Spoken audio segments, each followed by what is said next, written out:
হাতে চায়ের কাপ নিয়ে নিয়েছি, আর সৌর্য ঘুম থেকে উঠে পড়েছে। ও ব্রাশ করে এখন বাটার টোস্ট আর হরলিক্স খাচ্ছে। ঘুম ভেঙেছে। এরপরে একটু ওই ফ্রেশ হওয়ার ট্রাই করবে। কালকে চা খেয়ে যায়নি, সেই ওখানে চা জল সব কিনে খেয়েছি। আজকে চা খেয়ে তারপরে যাব, আর আজকে তো চলেও আসবো।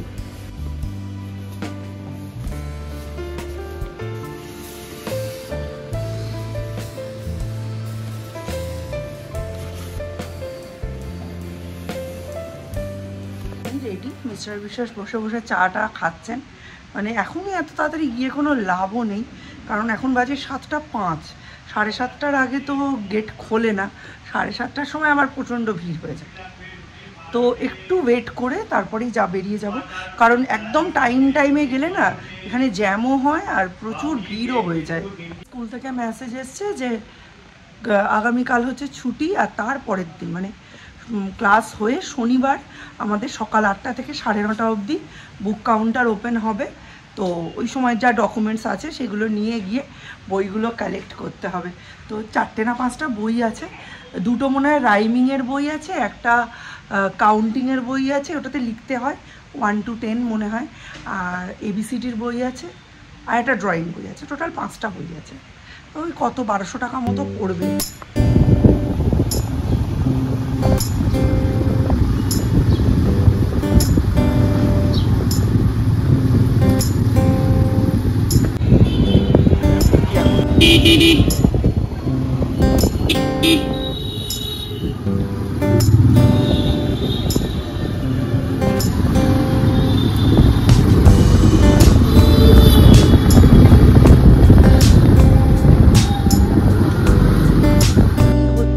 সকালে ওঠার গুড এফেক্ট। সব কাজ শেষ, শুধু রান্নাও শেষ, শুধু মাছের ঝোল বাকি আছে।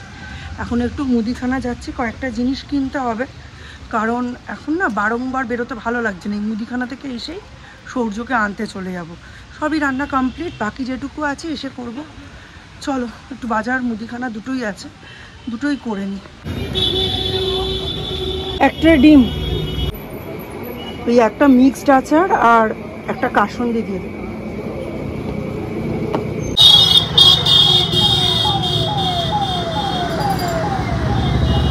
একবার মুদিখানাটা রেখে আসলাম, ডিম, কাসুন্দ আর হচ্ছে মিক্সড আচার, এগুলো রেখে আসলাম। এইবারে আবার একটা ব্যাগ নিয়ে বেরিয়েছি, ফল নেব, পেঁয়াজ নেব, কাঁচা লঙ্কা নেব, তারপর সৌর্যকে আনতে যাব। 1 কেজি পেঁয়াজ আর এই 100 লঙ্কা, ব্যাস আর কিছু। আলু লাগবে না, আমি কাল আসবো। আমি এখন এই বেশি ওয়েট নিতে পারছি না, ওই জন্য অল্প অল্প করে করছি। চলো, এই যে ফল টল সব নিয়ে নিলাম।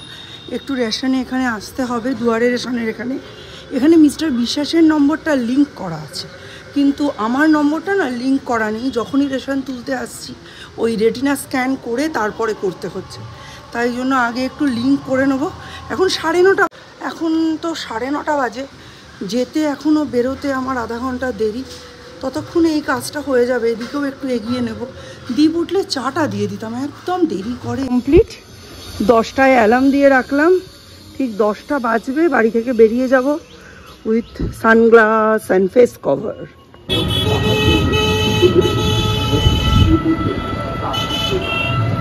আজকে নার্সারি 4 নম্বর গেটে মাইনে স্লিপ আনতে বলেছিল বাচ্চা ছাড়ার সময়। দাঁড়াও, লাইটটা জ্বালাই। আরে দুপুরবেলা তো সৌর্যকে, দুপুরবেলাও না, সকালবেলা সৌর্যকে স্কুল থেকে নিলাম, নিয়ে বাড়ি ফিরছি, তখন আর সেরমভাবে ক্যামেরায় কিছু আনিনি। ভাবলাম বাড়ি গিয়ে আস্তে ধীরে ব্লগটা করব। বাড়িতে আসার পর রান্না বান্না সবই করেছি, কিন্তু তখন যেন মনে হলো বাবা সকাল থেকে প্রচুর ব্লগ করে নিয়েছি, বিশাল লম্বা ব্লগ হয়ে যাবে, এডিট করতে বিশাল সমস্যা হবে, আজকে থাক রান্নাবান্নার পোর্শনটা দেখাবোই না। কিছু দেখালাম না, শ্যুট করলাম না। তারপর চার্জটাও একটু কমে গেল। হঠাৎ করে দুপুরবেলা সব কিছু অ্যাড করে ভাবলাম একটু এগিয়ে রাখি এডিটিংটা। ইগুতে গিয়ে দেখি ও মা, এ তো আমি কিছুই করিনি, 5-6 মিনিটের ব্লগ হয়ে দাঁড়িয়ে আছে।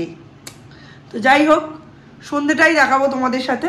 কালকে স্কুল নেই, তাই ইচ্ছে ছিল চুলে একটু তেল দেওয়ার, কিন্তু মিস্টার বিশ্বাস ভীষণ রেগে যান রাতে তেল দিলে, ভীষণ স্মেল হয়, ওই জন্য ভীষণ রেগে যান। উনি কোনো কালেই পছন্দ করেন না, কিন্তু চুলটা তো ছোটো করেছি, একটু তো কেয়ার করতে হবে। তো এখন জাস্ট একটু ব্রাশ করে নেবো আর ফেস প্যাক লাগাবো। একটা আয়ুর্বেদিক পাউডার, এইটা আমি দুধ দিয়ে গুলে মুখে লাগাবো। এটা একটু ফেস প্যাক হিসেবেই ইউজ করি আমি। জাস্ট এইটুকু নিলাম, এতেই হয়ে যাবে। আমার না মুখে তেলের পোর্শনটা একটু বেশি, তাই একটু পাতিলেবুর রস দেব, তাহলে তেলটাও কাটবে। আর এই দুপুরে ঘুমানোর পর মুখটা পুরো অয়েল ফ্যাক্টরি হয়ে থাকে। পাতিলেবুগুলোর দাম বেশি নিচ্ছে, তো প্রচুর রস।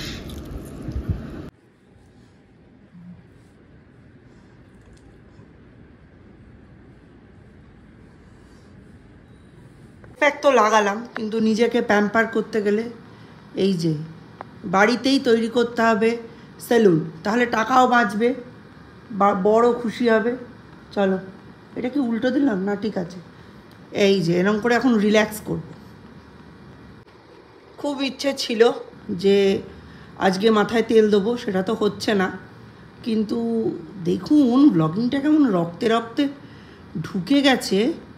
যে এরকম আহাটের ভূতনি সেজে চোখের ওপর শশা দিয়েও আমি কিন্তু দিব্যি ব্লগ করতে পারছি, কোনো অসুবিধা হচ্ছে না মাই। তো এখন আর একটা সফট মিউজিক চালাবো যতক্ষণ না সূর্য ওঠে, এরকম সুন্দর করে রিল্যাক্স করে শুয়ে থাকবো। আহা, একটা হালকা অন্ধকার ঘর হবে, আর বাইরে বৃষ্টি হবে, তার সঙ্গে চলবে জগজিৎ সিংয়ের গজল। বাড়িতে কোনো চ্যাঁ ভ্যাঁ হবে না, রিল্যাক্সে শুয়ে শুয়ে চিন্তাবিহীন মাথায়। তো চলো, আসছি আরও 40 মিনিট পর। এখন একটু রেস্ট নিই। রেস্ট না নিলে কিসের জন্য এত তড়িজুত করলাম বলো? এটা কি বল? কিউকাম্বার। চোখে লাগিয়েছি, বাড়িতে পার্লার বানিয়েছি। এবার আমি লাইটটা বন্ধ করে দেবো, দিয়ে গান চালাবো, চালিয়ে এখানে শুয়ে থাকবো, তাহলে আমায় আরও সুন্দর দেখতে হয়ে যাবে। বুঝেছিস? কি বুঝলি? বুঝে গেছিস? এই যে এরকম শুয়ে থাকবো আমি। ও মা, এই ছেলেটা পড়তে বসবে বলে টেবিল মুছছে গো, কত ভালো ছেলে। ও মা গো, কত ভালো। স্যার কি আঁকতে দিয়েছে এটা? আইসক্রিম। তাহলে আইসক্রিমের কি কালার আঁকবে? আইসক্রিমটা এঁকে নিয়ে কি কালার করবে বলো? Orange blue. অরেঞ্জ করবে, আচ্ছা ঠিক আছে। তুমি ইয়েলো করতে পারো, তাহলে ম্যাঙ্গো আইসক্রিম হবে, আর অরেঞ্জ করলেও ম্যাঙ্গো আইসক্রিম হবে।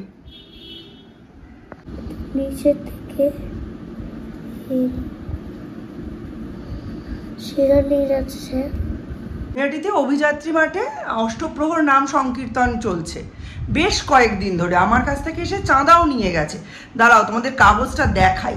এখানে কি হয়, বিভিন্ন জায়গা থেকে বাউলের দল, সংকীর্তনের করার দল, বিভিন্ন গ্রুপ আসে, এসে তারা নাম সংকীর্তন করে, অনেক কিছু হয়। চলো তোমাদের দেখাই। পরশুদিন না তার আগের দিন এসে আমার কাছ থেকে চাঁদাও নিয়ে গেছে।